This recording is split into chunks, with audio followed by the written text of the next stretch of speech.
So we're at an interesting time where for the last 15 or 20 years, we've been in what we might think of as the Millennium Development Goal era, right? If we can call it that for a moment. And as the world now transitions to this next set of goals, the Sustainable Development Goals, I think it has potentially really interesting implications for the private sector and for companies. So if I were to think that through, what does it mean? What are the characteristics of the Millennium Development Goal era?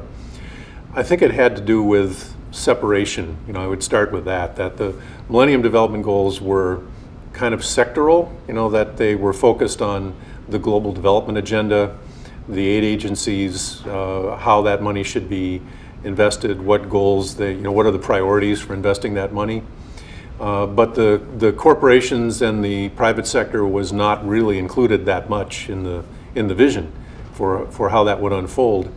And instead, they kind of had their own agenda, which flowed out of the Rio Earth Summit, go all the way back to the early 90s, and was mostly about becoming more eco-efficient. How do we reduce energy use and energy intensity and waste intensity, and all good, and for the last 20 years, I would say that's really what business and corporations have been focused on when they use the word sustainability.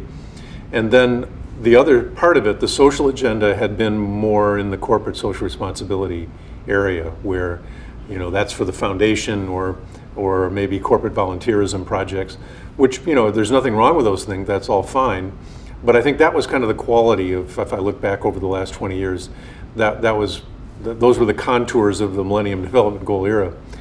Whereas I think what's happening, as we even sit here in New York today with the Business Call to Action meeting, is this rotation or maybe transformation, morphing into the Sustainable Development Goal era.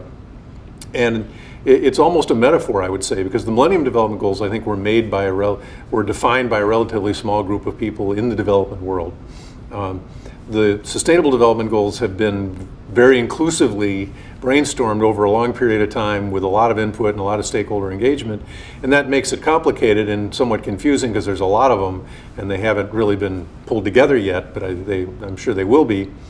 But that it's a much more inclusive vision as a result, which includes not only environmental issues in a more defined way, which was missing in the Millennium Development Goals, but also a much clearer articulation of the potential role that business, enterprise, entrepreneurship, technology, innovation can play in getting to a more sustainable world, looking out to 2030 and beyond.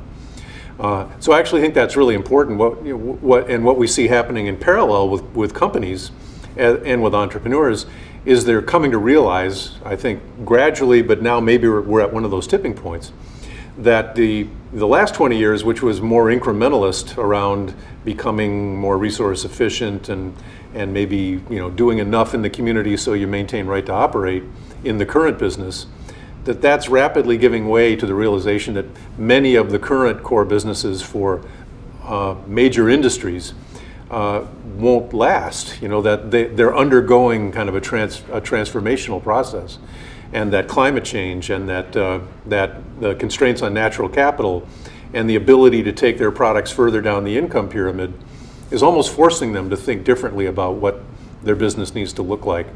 And so the innovation opportunity, the opportunity to think in leapfrog terms, to be more disruptive, to get to what comes next, to think about inherently clean technology, to think about business models that actually engage the underserved, the poorly served, reach down closer to the base of the income pyramid, seems like that is much more front and center. Have corporations really taken it on in a fundamental way? No, I don't think so. But I sense a real different level of openness and engagement to consider, and the whole Sustainable Development Goal push, I think, just reinforces that.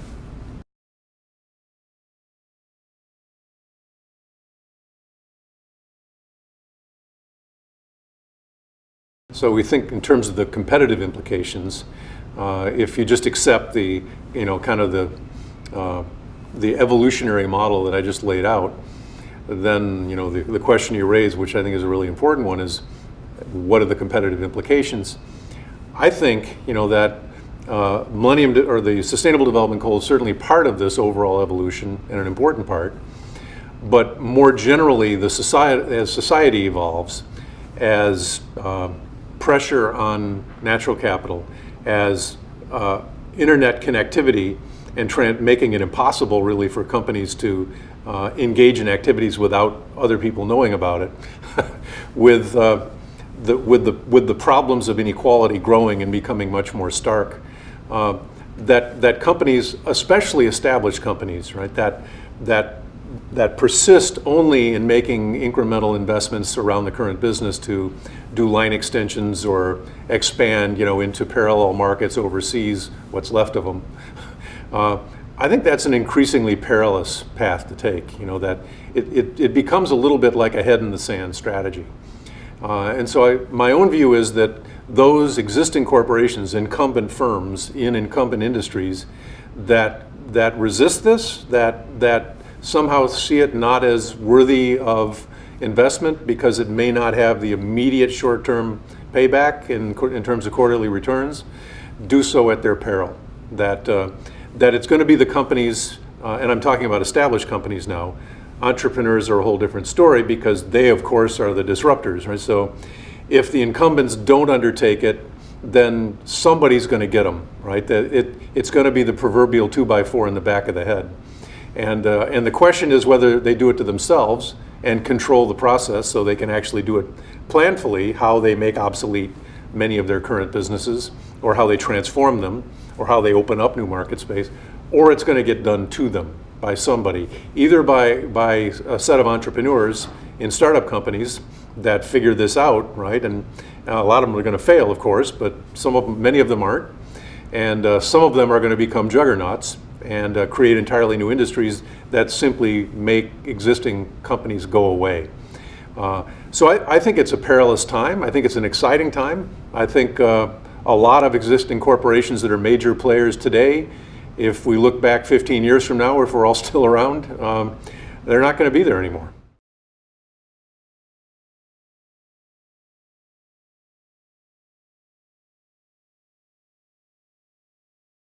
It's a really interesting and important question because if we were having this conversation 10 years ago, it probably wouldn't even have come up as a topic, the idea that should multinational corporations look to do internal development or just wait and make acquisitions. It wouldn't even have been a question 10 years ago because there weren't any acquisition targets, right?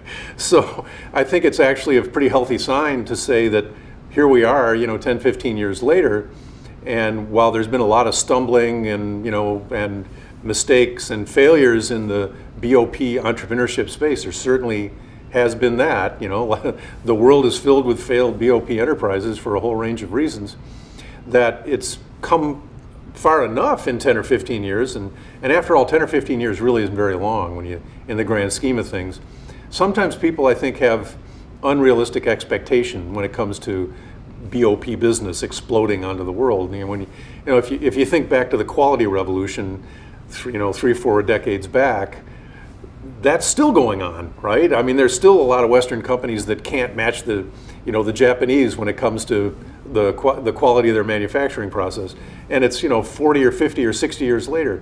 So this is a bit of a long game we're in, and a decade really isn't a very long time from the standpoint of generating a whole new way of thinking about business and all the skills and capabilities that it takes to be successful in that space. So I actually think it's pretty encouraging that here we are 10, 15 years into this, and beyond microfinance, right, which predates and has been there, beyond microfinance, there are actually some players out there that big companies would think about buying. I actually think that's pretty exciting, and the fact that large corporations would have that as an option is a great thing. Now that leads to another, that's another layer of questions now. Of those multinationals that play the game of wait and see and will buy when the time comes, is that a more successful strategy than actually taking some of your chips and putting them on internally developing this capacity over time, because it's going to be important for the long run? Those are two distinct, we'll call them BOP strategies. And the question will be which one wins out. We'll see.